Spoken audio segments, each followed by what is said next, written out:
जय श्री कृष्ण, जय श्री हरि। आज म श्री हरिवंश पुराणको 179औं दिनमा अष्टादशाधिक 7औं अध्यायको बाँकी भागलाई अगाडि बढाउँदैछु। कल तक हमने श्रवण किया था मनुष्य लोक में भी जो विश्वविख्यात श्रेष्ठ पुरुष है उनका भी चित्र अंकित करूंगी। भीरू, आज से 7 रात में उन सब की चित्र बनाकर मैं तुम्हें उन सब का दर्शन कराऊंगी। तदंतर पहचान लेने पर तुम मनोनीत पति को अपने पैरों पर पड़ा हुआ पड़ोगी। चित्रलेखा ने हित साधन करने की इच्छा से जब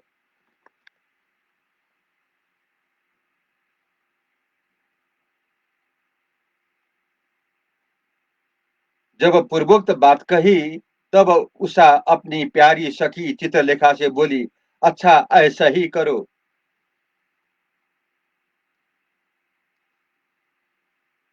तब तथास्तु कहकर चित्रलेखा ने सब ओर से यथा योग्य चित्र तैयार किए, क्योंकि इस कला में उसके हाथ सधे हुए थे। उसने 7 रातों में सब प्रमुख पुरुषों को चित्र अंकित कर लिए। फिर वह सुंदरी चित्रपट से स्थापित हुए उन सब लोगों को वहां ले आई।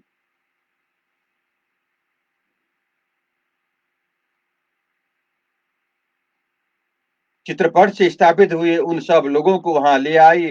तदंतर चित्रलेखा ने अपने बनाए हुए उस चित्रपट को फैलाकर उसको तथा विशेषत उसकी सब सखियों की भी दिखाया। वह बोली, ये देवताओं में जो मुख्य मुख्य पुरुष है उनके चित्र है, तथा इस ओर दानवंशी वीर अंकित किए गए हैं। इनके चारों ओर किन्नर नाग यक्ष राक्षसों के चित्र है। गंधर्व असुर दैत्य तथा अन्यान्य सर्पों को भी चित्र है। समस्त मनुष्यों में जो विशिष्टतम पुरुष है ये इधर है। इन सब को जैसा मैंने अंकित किया है देखो।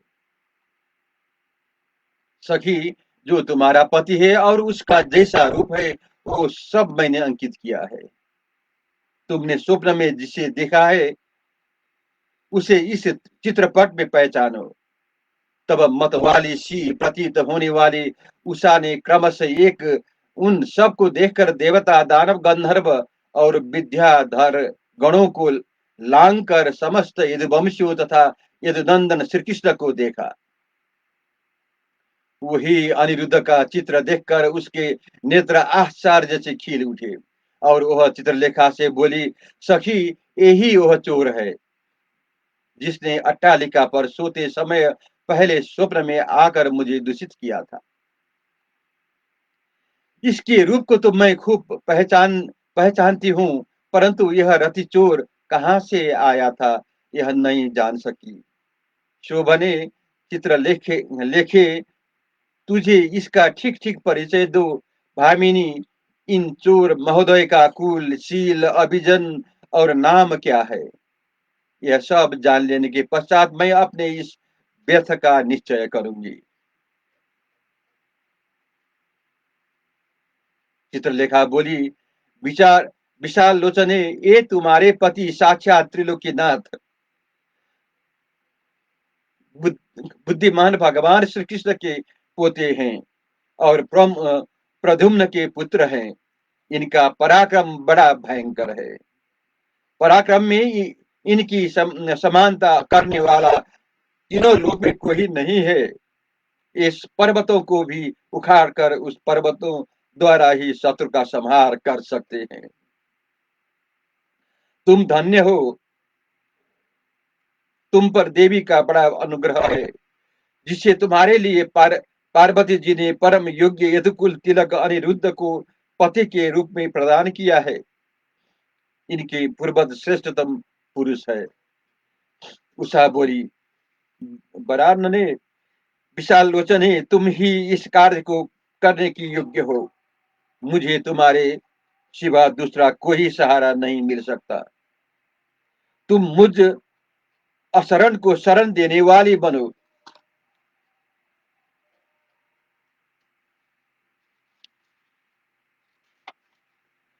तुम आकाश में विचरने वाली और इच्छा अनुसार रूप धारण करने वाली योगिनी हो। इस उपाय के ज्ञान में जो कुशल हो, अतः मेरे प्रियतम को शीघ्र से लाग आओ ले आओ।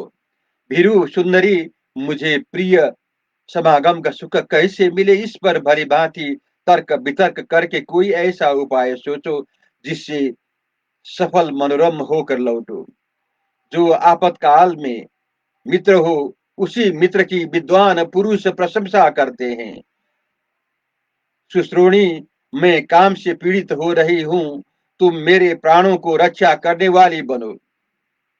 शुभे, विशाल लोचने, यदि तुम मेरे इन देवोमोपम पति को आज यहाँ नहीं ले आओगी तो मैं शीघ्र ही अपने प्राणों का परित्याग कर दूंगी। उषा की यह बात सुनकर चित्रलेखा बोली, कल्याणी पवित्र मुस्कान वाली, उससे पहले मेरी बात सुनो। देवी जैसे बाणासुर की नगरी सब ओर से सुरक्षित है, भीरु उसी प्रकार द्वारकापुरी भी है। देवता भी उसका पराभव नहीं कर सकते। वह लोहे के किवाड़ों से ढकी हुई है उसी पुरी का प्रवेश द्वार पूर्णतः गुप्त सुरक्षित है। कृष्णवंशी कुमार तथा अन्य द्वारकावासी उस नगरी की रक्षा करते हैं। विश्वकर्मा ने उस पुरी का निर्माण किया है। उसके प्रांत भाग में समुद्र की जल राशि ही खाई के रूप में विद्यमान है। पद्मनाभ श्री कृष्ण के आदेश से बड़े भयंकर पुरुष उसकी रक्षा करते हैं। पर्वत ही उसके परकोटे हैं, समुद्र भी खाई है। दुर्ग के मार्ग से ही उससे उसमें प्रवेश होता है। धातु मंडित पर्वतों के बने हुए 7 परकोटे से वह पूरी घिरी हुई है। अपरिचित व्यक्ति द्वारकापुरी में कभी प्रवेश नहीं कर पा सकते। अतः अनिरुद्ध को लाने का हट छोड़कर तुम अपनी मेरी विशिष्ट अपने पिता की रक्षा करो। उषा बोली, सखी, योग शक्ति के प्रभाव से तुम्हारा द्वारकापुरी में प्रवेश हो सकता है। अधिक प्रलाप करने से क्या लाभ? मेरी प्रतिज्ञा सुन लो। यदि मैं अनिरुद्ध का पूर्ण चंद्रमा के समान कांतिमान वह मनोहर मुख नहीं देखूंगी तो यमलोक को चली जाऊंगी। भामिनी अच्छे दूध को पाकर कार्य की सिद्धि हो जाती है। अतः यदि तुम मुझे जीवित रखना चाहती हो तो मेरी दूती बनकर द्वारका चली जाओ। यदि तुम मेरे साखित्व को जानती हो और प्रेम पूर्वक कही हुई मेरे बात पर विश्वास करती हो तो मेरे प्रियतम को शीघ्र यहाँ ले आओ। मैं तुम्हारी शरण में आई हूँ। प्राणों के लिए संशय उपस्थित हो और कुल का भी संहार हो जाए, किंतु काम पीड़ित मदमत्त कामिनियों कामिनियां या बातों को और नहीं देखती है। सभी कार्यों के लिए प्रयत्न करना उचित है। यह शास्त्र की आज्ञा है। विशाल लोचने, तुम द्वारकापुरी में प्रवेश करने में सार्थ हो। भीरू, मैंने तुम्हारी बड़ी स्तुति की है। तुम मुझे मेरे प्रियतम का दर्शन करा दो।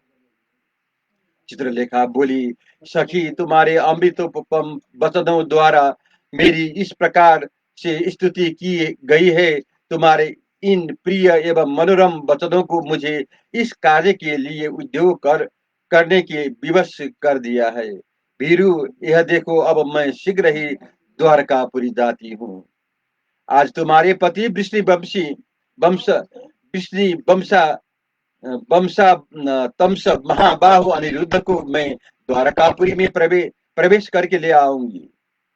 यहाँ वचन यथार्थ होने के साथ ही दानवों के लिए अमंगल कारक और भयावह था। इसे कहकर मन की समान वेगशालिनी चित्रलेखा तत्काल अंतर्ध्यान हो गई। उषा अपनी सखियों के साथ अभिष्ट कार्य का चिंतन करती हुई वहीं खड़ी रही, किंतु चित्रलेखा उस समय तृतीय मुहूर्त में बाण सूर में अदृश्य हुई थी। सखी का प्रिय करने की इच्छा लिए तपस्वी मुनियों का पूजन करती हुई चित्रलेखा एक ही क्षण में श्री कृष्ण द्वारा सुरक्षित कार्य द्वारकापुर में जा पहुंची। कैलाश शिखर के समान ऊंचे ऊंचे महलों से सुशोभित रमणीय द्वारकापुरी को उसने आकाश में प्रकाशित होती हुई तार के समान देखा। जय श्री कृष्ण, जय श्री हरि।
श्री हरि शरणं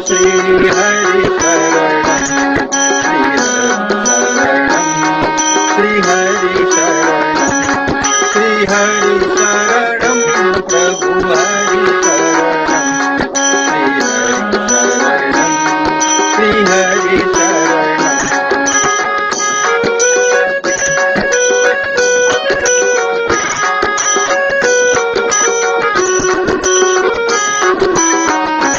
श्री हरि शरणं प्रभु हरि शरणं